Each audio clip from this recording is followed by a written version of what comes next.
Have you ever carried grief so heavy that your body learned to move with it, only for one whisper to make you question whether the pain you've been living with was ever real? My name is Dorothy, and at 68 years old, I thought I understood loss. 6 months earlier, I'd stood on the banks of the James River in Richmond, Virginia, told by detectives that my husband of 37 years was gone forever. His car had been pulled from the water. His wallet had been found. His body, they said, had been claimed by the current. I believed them, because what else was I supposed to do?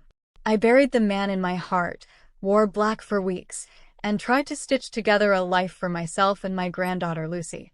Grief had already aged me, but responsibility added another weight. Lucy, just 10 years old, had come to live with me full-time after my daughter Rebecca left for another attempt at recovery. She had her mother's auburn hair and her grandfather's green eyes that looked at me with more honesty than I sometimes wanted. Children see through you. They ask questions without mercy. And Lucy asked plenty. Why did her mother leave? Why did we always eat simple meals instead of the things she saw on TV? Why did her grandfather have to die? I did my best to answer, though inside I often felt I was failing her. On Sunday mornings, we would walk to St. Matthew's Episcopal Church, the one place I hoped routine could hold us together. That particular morning, the light filtered through the stained glass windows in shades of red and blue, and the choir's voices floated over the wooden pews. Pastor Williams was preaching about forgiveness, but my thoughts were elsewhere, on the bills stacked by the kitchen sink, the mortgage payments falling behind, and the fear of losing the house Robert and I had built our lives in. Lucy had been quiet beside me. Too quiet. She wasn't fidgeting or humming under her breath like usual. Instead, she tugged at my sleeve gently. I leaned down, expecting her to whisper for a mint or to be excused to the restroom. What she said instead chilled me to my bones. "Grandma," she breathed, her voice so soft I could barely hear her over the sermon. "I saw him last night." My heart skipped. "Saw who, sweetheart?" Her grip on my arm tightened. "Grandpa Robert. I saw him last night. He's still alive." For a moment, the air left my lungs. The world felt unsteady, like the floor itself had shifted. Robert. The man whose grave I had wept over. The man I had convinced myself was gone forever. Lucy's words struck at everything I thought was settled truth. I wanted to tell her she must have dreamed it. That grief sometimes makes us imagine the faces we miss. But the look in her eyes stopped me. Those green eyes that never wavered when she told me hard truths before. She wasn't making it up. She believed what she saw. And that was the moment everything changed. Because if Lucy was right, it meant my grief had been built on lies. It meant someone I trusted had deceived me in ways I could not yet understand. Before I go further, I want to pause and speak directly to you, my dear listener. If you found your way here, please take a second to subscribe to this channel. Tap the like button if you're with us, and tell me in the comments where in the world you're watching from. It helps us grow this family of storytellers, and it lets me know I'm not alone in sharing these heavy but important lessons. And while you do that, allow me to say a little prayer for you, not the formal kind you might hear from a pulpit, but the kind a grandmother whispers over her family. I pray that your health holds steady, even in the seasons when your body feels tired. I pray that the loneliness that sometimes creeps into the evenings of your 60s, 70s, or 80s will not overwhelm you, but instead be replaced by moments of unexpected laughter. I pray for strength in your struggles, whether they are financial, emotional, or hidden deep in your heart where only you know them. And most of all, I pray that the people around you see your worth, because too often the older we get, the more invisible we feel. You are not invisible here. You matter. Now, let us return to the story. My granddaughter's whisper had opened a wound I thought was closed forever. If Robert was alive, then everything I had been told, the accident, the funeral, the sympathy cards, was part of a cruel lie. And in that moment, sitting on a wooden pew with Lucy's hand wrapped around my sleeve, I knew one thing for certain. I would not rest until I discovered the truth. Grief doesn't just live in your heart. It shows up in your hands when they tremble over unpaid bills. It weighs down your back when you bend over a kitchen sink stacked with plates you don't have the energy to wash. It makes the walls of your house feel tighter, quieter, almost like they're pressing in to remind you of the silence left behind. For 6 months, that was my reality. After Robert's death, I wasn't just a widow. I became a woman carrying debts I didn't know existed. His small accounting practice, the one I believed was our safety net, collapsed with him. Letters from creditors arrived daily, demanding payment for loans and expenses I hadn't even known we owed. Some days I thought the paper cuts from opening those envelopes hurt worse than the funeral itself. I tried to hide it from Lucy, but children see more than we think. She'd notice when I watered down the milk to stretch it through the week. She'd watch my face when I paused too long over the gas bill. At 10 years old, she was supposed to be worrying about spelling tests and school lunches, not whether her grandmother could keep the lights on. Then there was Rebecca, my daughter Lucy's mother. 3 times she had gone through treatment, and 3 times she had walked away before finishing. She said she was in Colorado finding herself, but I knew better.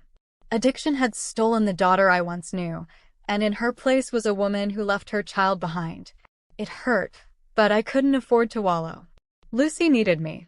At night, when Lucy was asleep, I sat at the kitchen table, staring at Robert's framed photograph on the mantel. His green eyes looked back at me with that calm, steady expression he always wore in public. I asked myself questions that had no answers. Why hadn't he told me about the debts? Why had the river claimed him so quickly when we had always been told he was a careful driver? Why had the police found the car but never his body? I told myself not to linger on those questions. I told myself to accept the explanations I had been given. But when Lucy leaned close in church and whispered, "Grandma, I saw him last night," those unanswered questions came rushing back like a flood. The night Robert's car was pulled from the river still lived in my mind like a wound that refused to heal. The headlights had been switched off, the doors wide open, but the detectives told me storms sometimes cause strange things during accidents. They said the current could carry a body miles away. I signed the papers, accepted the folded flag from the church service, and told myself the man I loved was gone. Yet grief has a way of whispering doubts in the quiet hours. Sometimes, when thunder rolled outside, I thought I heard his footsteps on the porch. Once, I even swore I smelled his cigarettes drifting in through the window. I told myself it was memory playing tricks, nothing more.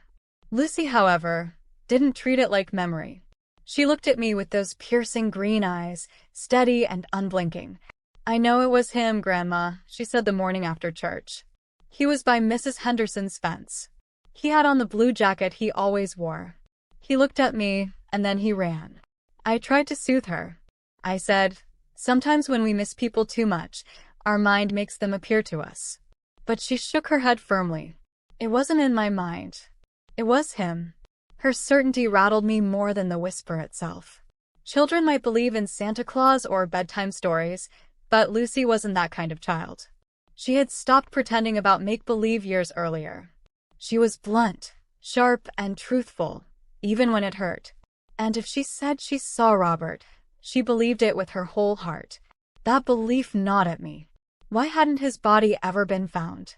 Why had Detective Martinez looked at me with something almost like guilt during service? Why did every detail of Robert's accident feel slightly wrong once I replayed it? Have you ever felt people kept secrets from you, even those closest to you? That gnawing sense that everyone is nodding politely while hiding the truth just out of reach? And what if the person you trusted most, the one who shared your table, your bed, your very life, was the one keeping the darkest secret of all? I wanted to push the thought away, but it lingered. Lucy's whisper had cracked open a door in my mind, and once that door was open, shadows started spilling out. I didn't want to believe her. I couldn't bear to. But a seed of suspicion had been planted, and whether I liked it or not, it had already begun to grow. That night, long after Lucy had gone to bed, I sat in the kitchen with the lamp casting a tired glow across stacks of papers. Bills, past due notices, and a mortgage statement that felt like a ticking clock. But instead of looking at the numbers, I found myself staring at Robert's old photograph again. The questions returned, louder than ever. Why had the police closed the case so quickly? Why was there no body, only a car pulled from the river? Why did Detective Martinez avoid my eyes when I pressed him for details? I remembered something that had never sat right with me. 3 weeks before Robert's supposed death, I had found him late at night in his office, shredding documents. When I asked, he brushed it off, saying he was cleaning up. At the time, I thought nothing of it. Now, Lucy's whisper had turned that memory into something heavy and suspicious. Even little things from the funeral replayed in my head. His brother kept saying, "It doesn't make sense." My neighbor mentioned Robert had been seen walking Chester, our dog, on the very path near the river just days before. I had accepted those comments as grief talking. But grief wasn't what I heard in Lucy's voice at church. It was certainty. By the next morning, I couldn't shake the feeling that my life had been built on lies. I tried to keep myself busy, washing dishes, folding laundry, anything to quiet the unease, but my mind kept circling back to that whisper. Lucy followed me around the house with her steady questions. "Grandma, if he's alive, why hasn't he come home? Why would he hide from us?" Her words hit like stones. I had no answers. I just told her gently, some truths take time to show themselves. But inside, I knew I had to face the possibility that Robert wasn't resting in peace at all. That somewhere out there, the man I had mourned was still breathing, choosing to stay away. And that thought burned more than grief ever had. Because grief meant I had lost him. But betrayal meant he had chosen to leave me. Let me ask you, have you ever felt a chill when the pieces didn't add up, when whispers in your heart suggested someone close wasn't telling the truth? Stay with me, because the deeper I looked, the more the cracks widened. And once they widened, I couldn't pretend anymore. Doubt is like a splinter. You can ignore it at first, but it festers until you have no choice but to dig it out. Lucy's whisper had planted that splinter deep inside me, and by the following week, I couldn't ignore it anymore. I decided to start where the pain had first begun, with the official story, Robert's accident. At St. Matthew's the next Sunday, I caught Detective Martinez lingering near the back pews. He had been the one who delivered the news of Robert's supposed death, the one who handed me the report, spoke in calm tones, and told me to take comfort in the memories. I had nodded politely then, numb with grief. Now I looked at him with sharper eyes. "Detective," I said, drawing him aside as Lucy ran off to greet the church dog, "you told me Robert's car was found in the river, but his body never was. Isn't that unusual?" His jaw tightened, just slightly. The current was strong that night. "It happens." "How often?" I pressed. "How often do you find a car but no body?" He paused long enough that I felt the answer mattered more than the words. "More often than people think." That was no comfort. His eyes avoided mine, and in that avoidance, I saw something like guilt. That afternoon, I went to the Richmond Police Department. As Robert's widow, I had the right to request his case file, though I could tell the clerk hesitated before handing me the manila folder. Sitting in that sterile waiting room with Lucy coloring beside me, I opened the file and braced myself. The photos were familiar. Robert's Honda half-submerged, its front bumper caught in a tangle of reeds. His wallet and phone recovered from the car. Statements from a jogger who spotted the vehicle near dawn. Everything matched what I had been told. And yet, the details screamed at me once I looked closely. The driver's seatbelt was unbuckled. The headlights had been switched off, though the accident supposedly occurred around 11 p.m. on a stormy night. Both windows were rolled down in October, which made no sense at all. Each page I turned felt heavier. This didn't read like a tragic accident. It read like a performance. Lucy tugged my sleeve. "Grandma, you're frowning. What's wrong?" I swallowed hard. "Just thinking, sweetheart." But the truth was clear. Robert hadn't been swallowed by the river. He had staged his disappearance. The betrayal stung sharper than grief. Losing him to death had hurt, but losing him to lies? That carved deeper than I knew words could reach. I closed the folder, slid it back across the counter, and walked Lucy out into the afternoon sun. She skipped beside me, still trusting I would carry us both. Inside, though, a storm was gathering. Robert had not only abandoned us, he had chosen to. And I wasn't about to let him get away with it. The next morning, after dropping Lucy at school, I drove to Robert's old office building on Broad Street. His accounting practice had been shuttered since his death, but I still carried a set of keys in my purse. I told myself I was only going to collect a few personal items, maybe find comfort in the space where he'd spent so many years. But deep down, I knew I was looking for answers. The building smelled of dust and stale coffee, the kind of scent that clings to abandoned places. His office was exactly as he had left it, Desk polished, files stacked neatly, framed certificates still on the wall. To anyone else, it would look ordinary. But to me, the silence felt staged, too perfect, as if someone had arranged it for show. Robert had been obsessive about record-keeping. He never missed a detail, never left papers out of place. Which is why the gaps were so glaring now. I opened his client files and compared them to his old appointment book. 3 of his biggest accounts, Henderson Construction, Riverside Medical Group, and Mallory Real Estate, had suddenly stopped meeting with him weeks before his accident. These weren't small losses. They made up the majority of his business. Confused, I booted up his computer. Robert had always been careless with technology. He used the same password for everything. Chester Lucy, 1947. Our dog's name, our granddaughter's name, the year we were married. My hands trembled as the desktop loaded. The emails waiting inside nearly knocked the breath out of me. Henderson Construction accused him of irregularities in their tax filings. Riverside Medical Group threatened legal action over gross negligence with payroll accounts. Mallory Real Estate had hired a lawyer to investigate missing funds. But the email from the Virginia Board of Accountancy turned my stomach cold. Robert was under formal investigation for professional misconduct, with potential criminal charges for fraud. I leaned back in his chair, the same leather seat I had bought him for his 50th birthday, and stared at the screen. 37 years of marriage, and the man I thought I knew was a thief. How long had he been lying to me? To his clients? To our family? I pressed my face into my hands and let out a sound I didn't recognize, half grief, half rage. The man I had mourned, the one I had buried in my heart, had not only betrayed me in life but in death as well.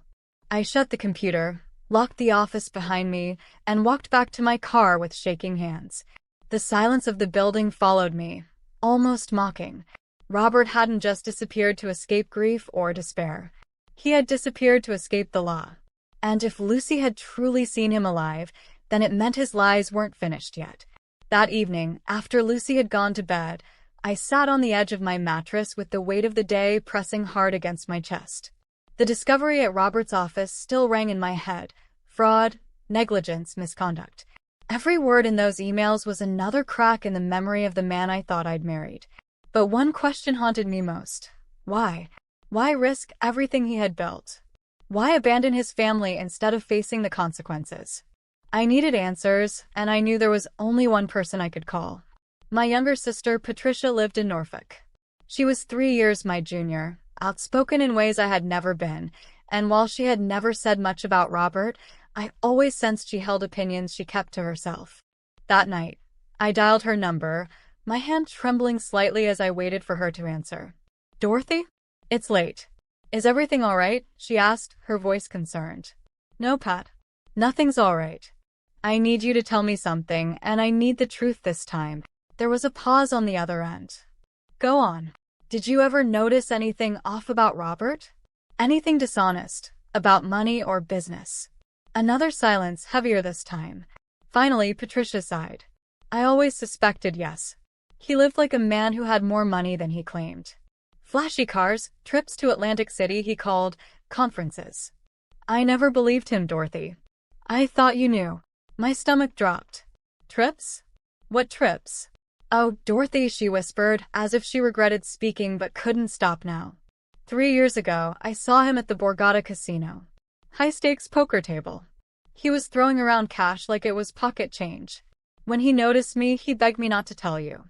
He said it was just a hobby, that it was under control." I pressed the phone tighter to my ear, though my hand had gone cold. A casino. High-stakes poker. My husband, the man who claimed to be struggling, had been gambling away money he didn't have. "Why didn't you tell me?" My voice cracked with betrayal. "Because you were happy, Dorothy. Or at least I thought you were. I didn't want to be the one to shatter that. And honestly, I figured if he was risking money, it was his business. His business. Except it had never been just his. It had been ours. Our home, our future, Lucy's security. He hadn't gambled with spare change. He had gambled with our lives." I ended the call feeling hollow, almost numb. The man I had defended to neighbors, the man I had mourned in church pews, had not only stolen from his clients but from me as well. 37 years of marriage, and I realized I had been sleeping beside a stranger. I lay awake long after midnight, staring at the ceiling while the house creaked around me. Lucy's whisper kept echoing in my head. "I saw him last night. He's still alive." If he was alive, he wasn't just hiding from the law. He was hiding from me, from the truth, from the wreckage he left behind. And that realization didn't weaken me. It hardened me. If Robert thought he could vanish into the shadows while Lucy and I suffered, he was about to learn how wrong he was. The next morning, I brewed a cup of coffee but barely touched it. Patricia's words had left me raw, my stomach tied in knots. Gambling, fraud, deception. It was enough to make me sick. Still, I knew in my bones that the truth ran deeper. If Robert had faked his death, he needed money. And if he was alive, somewhere he had found a way to fund that new life. I opened my laptop and logged into our joint accounts, something I hadn't done in months.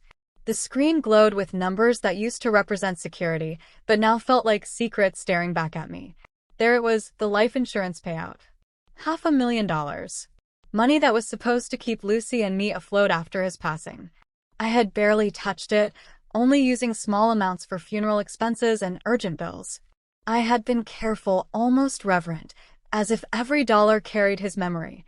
But the balance didn't match what it should have been. My pulse quickened as I clicked into the transaction history. 3 withdrawals, each for exactly $10,000. Each made within the past month. Each pulled from an ATM in Virginia Beach. The precision was chilling. Just under the federal reporting limit. Just enough to go unnoticed unless someone looked closely. And who else but Robert would know all our account details, our security questions, even the quirks of how I managed money? I sat frozen, staring at the screen as the truth slammed into me. Robert wasn't just alive. He was feeding on the very lifeline meant to keep his family afloat. He hadn't left us behind. He was actively draining us. "Grandma." Lucy's small voice drifted in from the doorway. She rubbed her eyes, still in her pajamas. "Why are you crying?" I hadn't realized the tears had fallen, hot and silent. I turned the screen away quickly. "I'm not crying, sweetheart. Just tired." But she wasn't fooled. Lucy walked closer, her little hand resting on mine. "You found something, didn't you?" Children know when the truth is in the room, even if they can't name it. I kissed her forehead and whispered, "Yes, Lucy. I found something important." As she padded back toward her room, I stayed at the table with my laptop glowing in the dark kitchen. My mind was spinning with questions that burned like fire. Why Virginia Beach? Who was helping him? How long did he plan to keep taking from us? One truth was clear. I had proof now. Hard proof. My husband had faked his death, lied to everyone who loved him, and stolen from the very people who grieved for him. Let me pause here to ask you something. Have you ever watched dishonesty tear a family apart? Have you ever seen trust shattered in a way that could never be repaired? If so, share your story in the comments. Because secrets don't just break marriages, they leave scars across generations. Robert thought he was clever, thought he could stay hidden. But he didn't count on Lucy's eyes or my persistence. For the first time in months, I felt something stronger than grief stirring inside me, resolve. If he was bold enough to steal from his own wife and granddaughter, then I would be bold enough to confront him. One way or another, I was going to find Robert. Virginia Beach was 2 hours from Richmond, but the drive felt much longer with my thoughts spinning like a wheel stuck in mud. I had printed the bank statements, each $10,000 withdrawal circled in red. Proof that Robert wasn't only alive but nearby, walking into banks, feeding off the life insurance I had guarded for Lucy's future. I started where the trail led me, the Bank of America branch in the Oceanfront district. I waited in line, the folder clutched against my chest like armor. When it was my turn, I asked for the manager. She was kind but cautious. "I understand your concern, Mrs. Thompson," she said softly, lowering her voice so others wouldn't overhear. "But without a court order, I can't release surveillance footage." The disappointment hit hard, but before I could turn away, she leaned closer. "If he's staying around here, check the extended stay hotels. A lot of people who want to keep a low profile choose those. Pay cash, keep their names off too many records." It wasn't the footage I wanted, but it was a lead. I spent the rest of the day driving from one budget motel to another, showing Robert's photo to tired clerks and receptionists. Some shook their heads without even glancing. Others squinted, hesitated, but said no. Hours passed. My body ached from sitting in the car, and part of me wanted to give up, to drive back home to Lucy and pretend this chase wasn't real. But I couldn't. I had come too far to stop now. At the seventh stop, a place called the Sea Breeze Inn, a woman behind the desk leaned forward when I slid Robert's photo across the counter. Her eyes narrowed, recognition flashing. "Yeah," she said slowly. "I've seen him. Room 237. He pays in cash, keeps to himself. Goes by Robert Stevens." For a moment, my breath caught in my throat. Stevens. His middle name. Of course. "Is he here now?" I asked, struggling to keep my voice steady. "Haven't seen him today, but his rent's paid through the end of the month. He's not planning to leave anytime soon." I thanked her with a trembling smile and stepped back into the salt-heavy air. Across the street, I parked my car where I had a clear view of the second-floor walkway leading to room 237. Hours crawled by. I gripped the steering wheel so tightly my knuckles ached. My heart hammered against my ribs, waiting, watching. And then, he appeared. Thinner, older, with a beard I had never seen him wear, but unmistakably him. Robert. My husband. Alive. For a long moment, I couldn't breathe. The man I had buried in my heart was climbing a flight of rickety motel stairs, his hand brushing the railing as if he hadn't left behind a family shattered by his absence. Grief hit me first, sharp and unexpected, as if I had just lost him all over again. The memory of the funeral pressed against me. The prayers, the condolences, the folded flag. All of it had been for nothing. I had wept for a man who was never truly gone. But the grief didn't last. Rage rose to replace it, steady and burning. Rage at the debt collectors who had called me daily. Rage at the mortgage I had nearly lost. Rage at the daughter I had comforted through her struggles while her father slipped into a new life without us. Rage at the fact that Lucy, at only 10 years old, had carried the truth on her small shoulders while I tried to dismiss her words. He had underestimated us both. I stayed in the car, forcing myself not to fling the door open and scream his name across the parking lot. That's what he would expect, that I'd break down, let emotion lead. But I couldn't give him that power. Not now. Instead, I studied him. He was thinner, with a scraggly beard that barely disguised his face. His movements were restless, jittery, the way gamblers move when they're waiting on the next hand. He scanned the street as he reached his door, checking both ways before unlocking it. He was hiding, but not well enough. I gripped the steering wheel tighter, every nerve in my body urging me to storm across the road. But what then? He would deny it, twist it, maybe even run again. No, I needed to be smarter than that. My mind raced through the possibilities. If I called Detective Martinez now, the case might slip through the cracks, buried in legal processes that could drag for years. If I confronted Robert alone, he might vanish before I had enough proof to hold him accountable. I thought of Lucy, her small, steady voice at church. I saw him last night. He's still alive. She had been braver than me, speaking the truth when I didn't want to hear it. The decision formed in my chest like stone. I wouldn't confront him yet. I would outsmart him. I leaned back in the seat and whispered to myself, "Robert, you've always thought I was weak.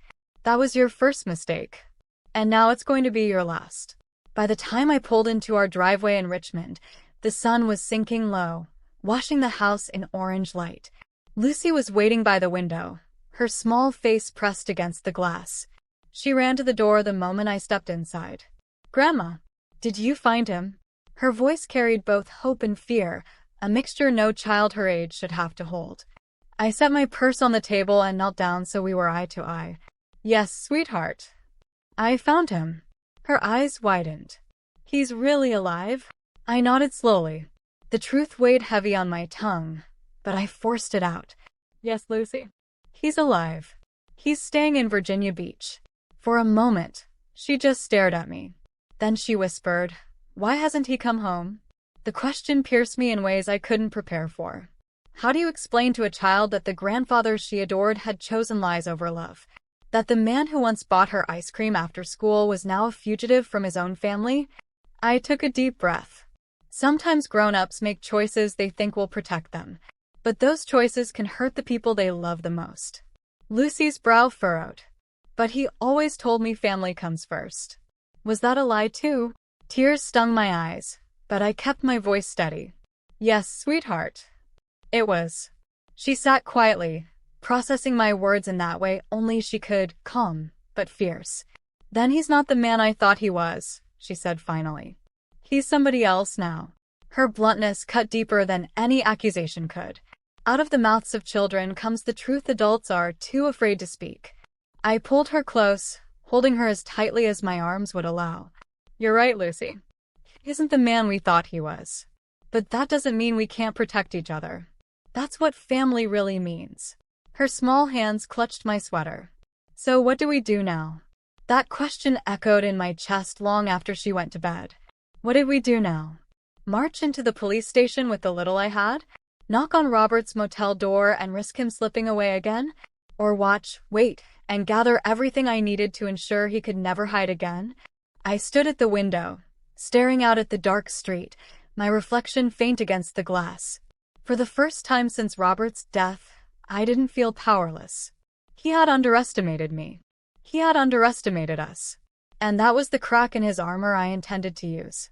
Sleep didn't come easily that night. I lay in bed, staring at the ceiling while the house settled into silence around me. Every time I closed my eyes, I saw Robert's face at that motel, the same man I had once loved, now living as though Lucy and I were nothing more than shadows in his past. For months, I had lived in grief. But grief was passive. It pinned me down, made me small. Rage, on the other hand, had given me something grief never could: clarity. I realized then that this was no longer just about uncovering the truth. It was about reclaiming power, about making sure Robert could never again choose lies over the family he abandoned. The next morning, Lucy joined me at the breakfast table, her cereal untouched as she studied me. "Grandma," she asked softly, "are we going to forgive him?" Her question caught me off guard. Forgiveness. The very sermon Pastor Williams had given the day Lucy first whispered the truth to me. I shook my head slowly. Sweetheart, some betrayals cut so deep that forgiveness doesn't look like letting someone back into your life. Sometimes forgiveness just means refusing to let their choices control you anymore. She absorbed this, her green eyes serious. So, it's not about pretending it didn't happen? No, I said, brushing her hair back from her forehead. It's about deciding that what he did won't define us. Later that afternoon, as I folded laundry in the quiet of the living room, my thoughts returned to Robert. He believed he had slipped away unnoticed. He believed I was still the grieving widow, too broken to ask questions. But he was wrong. He underestimated me. He underestimated Lucy. And that was a mistake he would come to regret. Let me ask you something. Do you believe some betrayals deserve forgiveness, or only punishment? Should a man who fakes his death, abandons his family, and steals from those who trusted him ever be allowed back into the circle he betrayed? Share your thoughts in the comments. I want to know how you see it. As for me, my path was becoming clear. This wasn't a time for confrontation and anger. It was a time for strategy. If Robert thought he could gamble with people's lives and walk away unscathed, then I would be the one to remind him that debts always come due. Virginia Beach had given me proof. The next step would give me justice.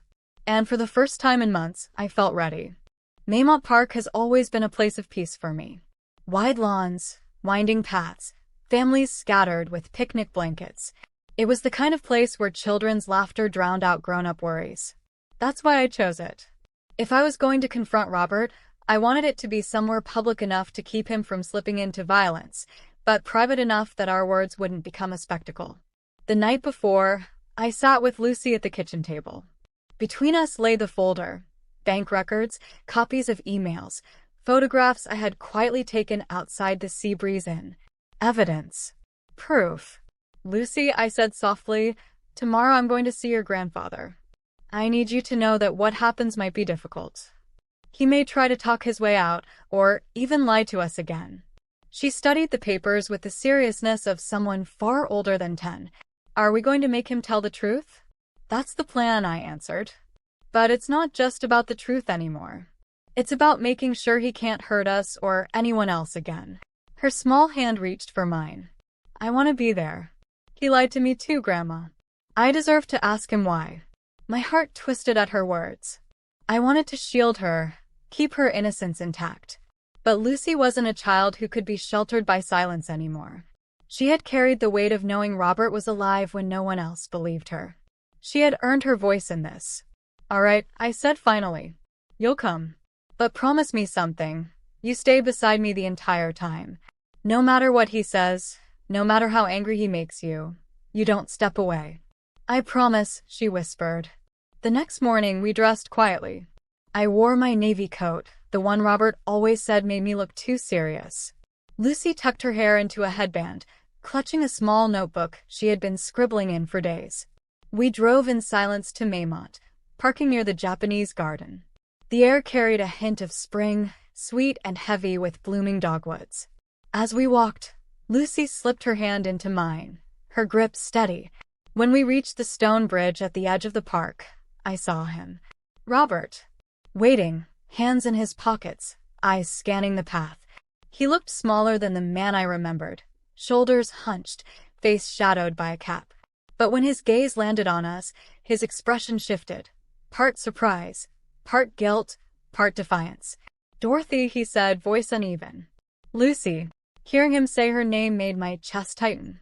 He had no right to her anymore, no right to speak it like he still belonged to us. Robert, I replied, my tone firm. We need to talk. Robert shifted on his feet as though the ground beneath him burned. Dorothy, listen to me. Things got out of control. I never meant for it to go this far. His voice wavered, the same pleading tone he used to soften arguments years ago when bills piled high or late nights at the office needed explaining. I kept my posture steady. You never meant for it? You let me bury you. You let our granddaughter cry herself to sleep thinking her grandfather was gone. You stole from us. He lifted his hands, palms open, as if surrendering would erase his guilt. I didn't have a choice. The debts, the people I owed money to, they weren't going to let me walk away clean. I thought faking my death was the only way out. Out for you, I said, each word sharp as a blade. Never for us. Robert's gaze flicked to Lucy, perhaps expecting her to soften, to give him an opening. But Lucy's eyes, wide and unblinking, stayed fixed on him with a clarity that made him falter. Sweetheart, he said, forcing a smile. You have to understand, I did this so you'd be safe. So your grandma wouldn't get dragged into the mess I made. Lucy's grip on my hand tightened. Her voice was small, but it carried more weight than his excuses ever could. Safe? You weren't keeping us safe. You just left us. He swallowed hard, his practiced words crumbling against her honesty. I stepped closer, pulling the folder from my bag. You say it was about safety, Robert, but the truth is written all over these pages. I opened it and let the documents speak. Photocopies of the ATM withdrawals, the dates circled. $10,000 at a time, drawn from the insurance meant for Lucy's future. If you were protecting us, why were you feeding off us instead? His face flushed. I needed cash to stay hidden. I swear I was going to pay it back. Pay it back. I cut him off. Like you paid back the Hendersons? The Malloris? Or the dozens of clients you lied to while you gambled their savings away? His lips parted, but no words came. I dropped the emails from his office onto the bench between us, the threats of lawsuits and board investigations laid bare. Fraud. Embezzlement. Lies stacked so high you thought the only way out was to vanish. Robert tried again, his voice lower, leaning toward me as though the old intimacy might still hold power. Dorothy, we've been married nearly 40 years. Don't throw that away. Think of all the memories, the life we built. Doesn't that mean something? I met his gaze without blinking. It meant something to me. But clearly it never meant anything to you. The silence stretched after my words, heavy enough to press on all of us. Robert shifted again, his eyes darting between me and Lucy, searching for a crack he could slip through. But it was Lucy who moved first. She stepped away from my side, just far enough to face him directly, her little notebook clutched tight against her chest. Her voice was steady, stronger than I'd ever heard it. You told me once, she began, That family never leaves each other behind. You said that when you helped me with my school project. I believed you. But you left us, Grandpa. You left me. Robert's lips trembled. Lucy, I didn't want you to hurt. Her eyes narrowed in a way that made her look far older than her 10 years. But you did hurt me. You made Grandma cry every night. You made me feel like I was crazy when I said I saw you. You lied so much that even the truth sounded wrong. He opened his mouth, but no excuse could match the weight of her words. Lucy took another step, holding out the notebook. She flipped it open, revealing page after page of questions she had written in her careful handwriting. Why would Grandpa leave us? Why didn't he call? Why did he take the money? One by one, she read them aloud. Why didn't you tell the truth? Why did you take money that wasn't yours? Why didn't you care about me and Grandma? Each question landed like a stone in still water, rippling through the space between us. Robert tried to answer, but the words caught in his throat. His practiced lies couldn't stand against the pure, unpolished truth of a child's pain. Lucy's voice wavered, but she pressed on. You always told me I was brave. But you're not brave, Grandpa. Running away isn't brave. Lying isn't brave. It's just selfish. Her last word hung in the air, cutting sharper than anything I could have said. I watched Robert's shoulders sag, the mask slipping from his face. For the first time, he looked cornered, not by evidence or accusations, but by the simple honesty of a granddaughter who had loved him too much to deserve this kind of betrayal. Lucy closed her notebook and stepped back to my side, slipping her hand into mine again. Her small voice dropped to a whisper, but it carried just as much weight. We don't need you anymore if this is who you are. Robert's eyes glossed with moisture, but whether it was guilt, fear, or self-pity, I couldn't tell. For me, the decision was already forming. Robert's face was pale, his jaw set as if he wanted to argue but couldn't find the words. Lucy's questions had cut through the fog of his excuses. For once, he was left exposed. No lies, no cards left to play.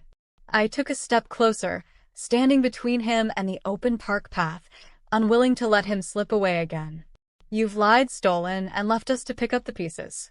You think you can walk around with a new name like Robert Stevens and the world will just forget? No, Robert. That ends today. He tried one last tactic, softness. His voice dropped, almost breaking. Dorothy, please. We had nearly 40 years together. You know I loved you. Doesn't that count for anything? I held his gaze steady as stone. Love doesn't look like empty bank accounts and funeral prayers over a man still breathing. Love doesn't force a 10-year-old girl to carry the truth on her own. Don't you dare use that word to dress up what you've done. He flinched as though the word itself struck him. I pulled the folder open one last time and held it out. Here it is, Robert. Withdrawals. Emails. Records. Testimony. All of it. You can either come with me to the authorities and face this like a man, or I will walk this folder straight to Detective Martinez. Those are your only options. His breathing quickened. He glanced at Lucy, then back at me, as though searching for even the smallest crack in my resolve. But there wasn't one. Not anymore. You wouldn't, he said finally, his voice hoarse. Lucy answered for me, her tone clear and unwavering. She would. Because you underestimated her.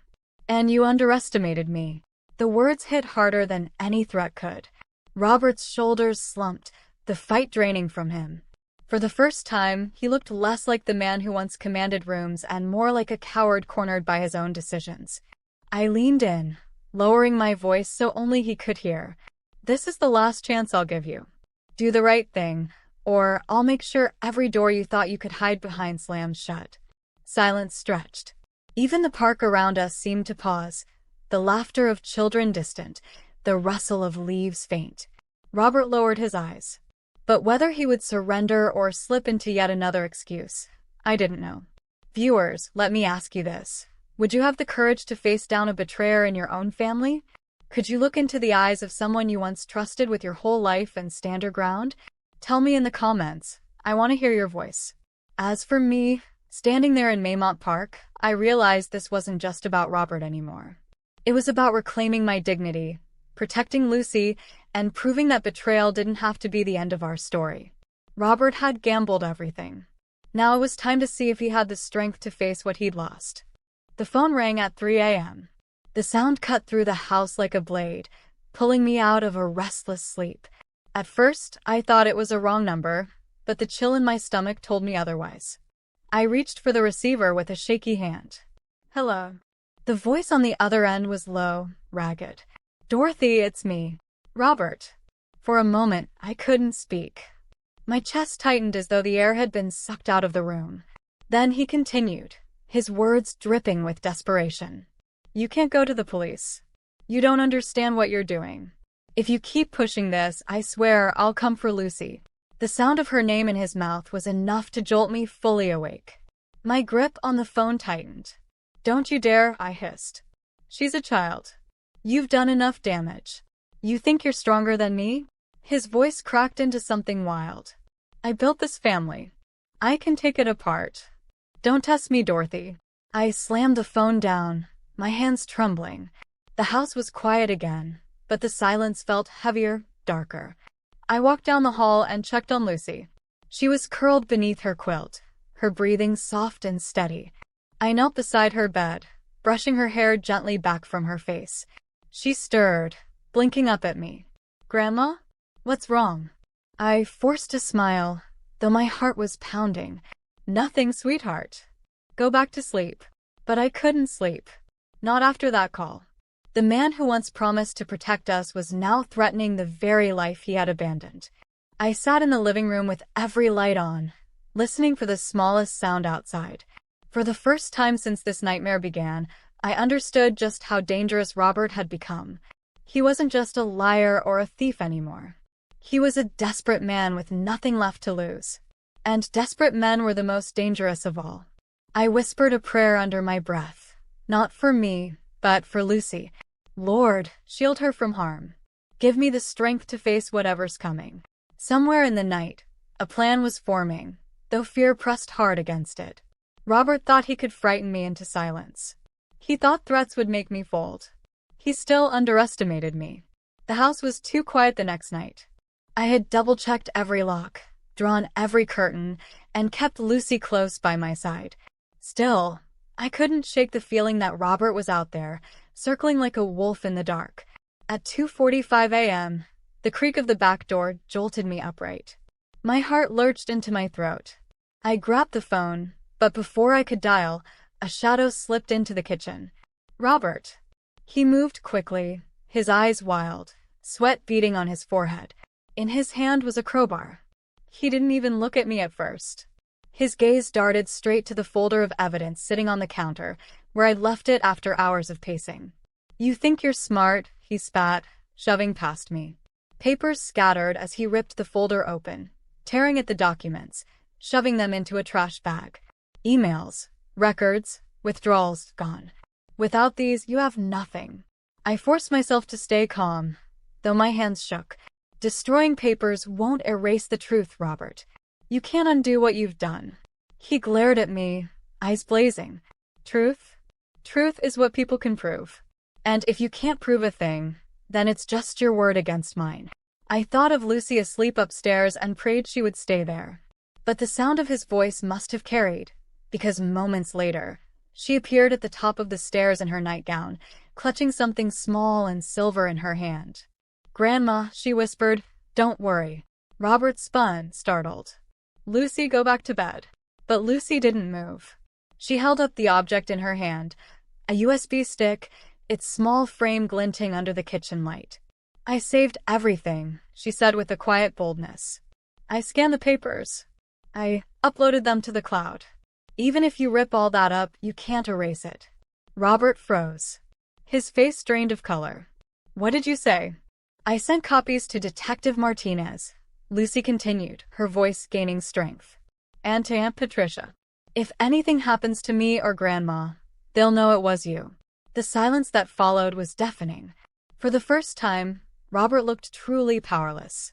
His plan had slipped through his fingers because of a 10-year-old girl's determination. I stepped forward, placing myself firmly between him and Lucy. "You taught her that family never leaves," I said coldly. "But you also taught her something else, that lies collapse when the truth refuses to die. Robert's chest heaved, his grip tightening on the crowbar. He wasn't done yet. And I knew then the most dangerous part of the night was still to come. Robert's eyes darted from the USB in Lucy's hand to me, and I could see the fury building. He dropped the trash bag and stormed toward the garage door.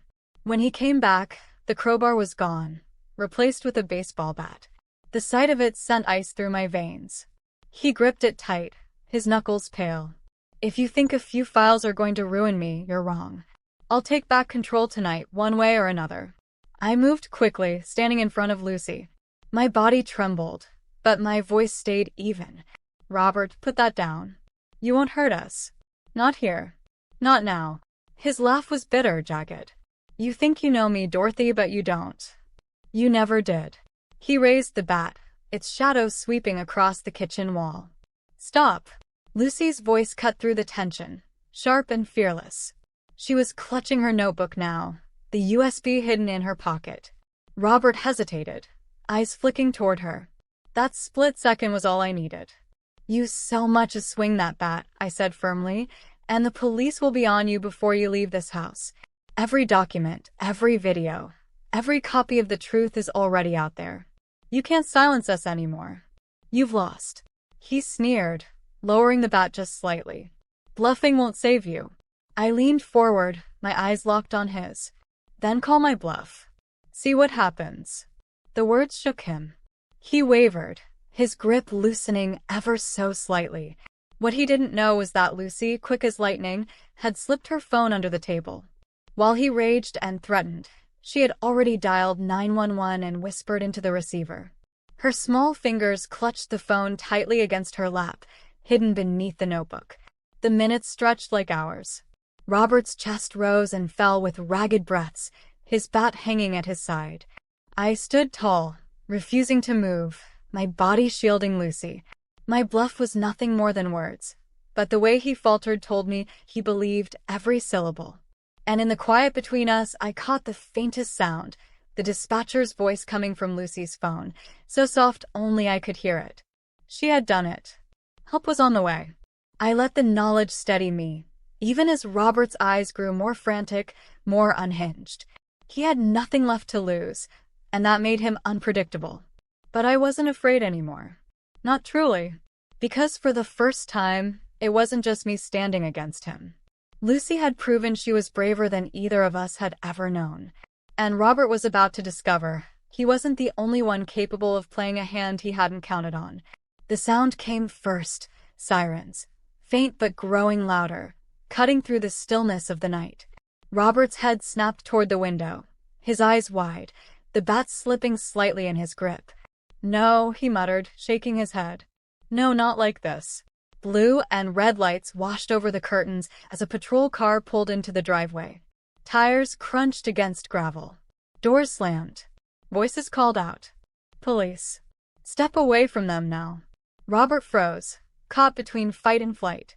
For a second, I saw the boyish panic in his eyes, the same look he had when we were young and cornered by bills we couldn't pay. But this wasn't about overdue notices. This was about choices that had finally come due. The front door burst open. Detective Martinez stepped in, his voice calm but commanding. "Robert Thompson, drop the bat. This ends tonight." Robert's chest heaved. He lifted the bat halfway, then lowered it again, his shoulders trembling. The fight had drained out of him, replaced by the hollow realization that the game was over. With a strangled sound, he let the bat clatter to the floor. Two officers moved quickly, securing his arms behind his back. He didn't resist. Not really. His protests were weak, muttered fragments about misunderstandings and second chances. But no one listened anymore. Lucy stepped out from behind me, her little hands still clutching her notebook. Her voice, small but steady, rose into the silence. "You said you wanted to protect us, but you scared us instead. That's not what family does." Even Detective Martinez paused at her words, glancing down at her with something like respect. Robert tried to look at her, but she turned away, her jaw set with a strength beyond her years. For the first time, she wasn't the little girl chasing after his approval. She was the one holding him accountable. As they let him out, his figure shrinking in the flashing lights. I felt Lucy slip her hand into mine. Her grip was warm, certain. "You did it, Grandma," she whispered. I shook my head, tears stinging my eyes. "No, sweetheart. We did it. You were the brave one tonight." The officers loaded Robert into the back of the patrol car. Martinez lingered, his gaze steady on me. "You held your ground, Dorothy. Not many could." I nodded, though my knees threatened to buckle beneath the weight of it all. I had no choice. He left me none. When the car pulled away, the night seemed quieter, the house less heavy. Lucy leaned against me, her eyes closing, exhaustion finally overtaking her. And in that moment, I realized something vital. She had seen through Robert when I hadn't. She had carried the truth when I doubted. And tonight, she had proven her courage in a way that no child should have to, but did anyway.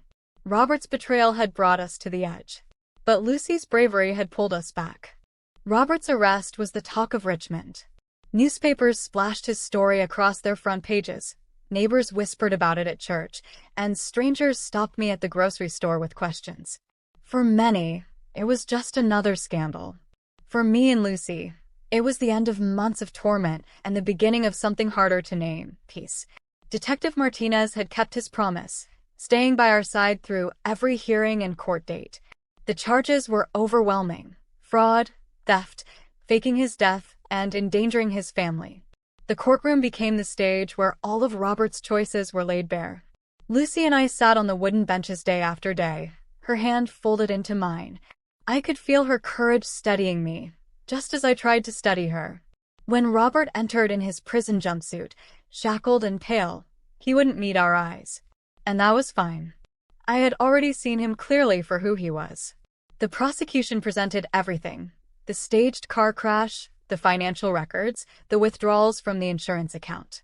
Witnesses came forward: former clients, bank officials, even Patricia, who admitted she had seen him gambling and hiding money. Piece by piece, the picture of Robert's double life grew undeniable. The defense tried to paint him as desperate, a man who had made mistakes because of fear. But when Lucy stood, her voice clear and unwavering, the courtroom went silent. She told the jury how she had seen him alive, how he had threatened us, how his betrayal had stolen her safety. The simplicity of a child's truth struck harder than any legal argument ever could. The verdict was swift: guilty on all counts. Robert was sentenced to 20 years in prison. No more hiding. No more excuses. When he was led away, Lucy leaned into me. "Grandma," she whispered, "do you think he'll ever be sorry?" I squeezed her hand. "That's between him and God now. What matters is that we are free." And for the first time in a long time, I truly felt it. We were free. The weeks that followed were about healing. The house that had once felt heavy with grief began to breathe again. Lucy laughed more, and I found joy in the little things: the smell of fresh bread baking, the sound of her practicing piano, the sunlight on our porch in the morning. Rebecca, my daughter, returned from rehab.